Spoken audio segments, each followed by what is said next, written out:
nomor urut 3, Bang Pompida, orang tahu bahwa Prof. Mahfud jagoan hukum, tapi orang tidak tahu bisa tidak kemudian melahap habis juga soal-soal ekonomi ini.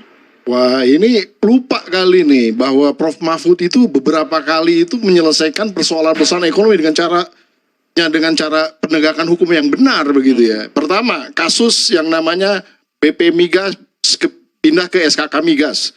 Itu dahsyat sekali gitu ya. Pada saat itu SKK BP Migas dikuasai oleh banyak nuansa asing. Kemudian dengan keputusannya MK pada saat itu dipimpin Pak Mahfud, itu langsung diubah. Jadi kembalikan kepada negara lagi. Jadi kita mempunyai kedaulatan di bidang migas. Satu itu. Yang kedua, masih ingat kasus yang namanya sumur Aqua itu. Yang kemudian orang-orang rakyat nggak bisa datang kan, nggak bisa menikmati itu sumur lagi. Karena katanya punya korporasi. Kemudian diputus lagi di MK. Bahwa itu sekarang itu menjadi sumur yang milik rakyat Indonesia. Karena itu milik negara. Yang harus bisa dinikmati oleh seluruh rakyat Indonesia. Dua udah contoh udah cukup. Yang terakhir masalah pajak lah. Kita udah dengar kan. Bagaimana pajak itu masih dimainin sana sini. Dimainin sana situ gitu kan. Nah kalau kemudian kita ribut-ribut masalah harga dan lain-lain. Kalau semua urusannya ini nggak ditertibkan secara hukum nggak beres. Terus terang aja.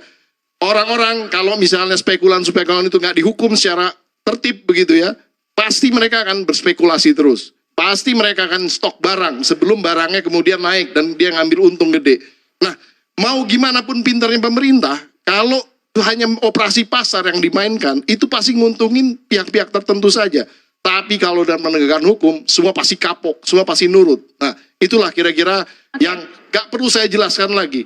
Bahwa Pak Mahfud tidak hanya dalam konteks hukumnya, tetapi dampak terhadap ekonominya sudah bisa kita rasakan sampai sekarang. Oke, beresin dari pintu masuknya hukum dulu, baru kemudian ekonomi yang teratasi. Nah, saya ingin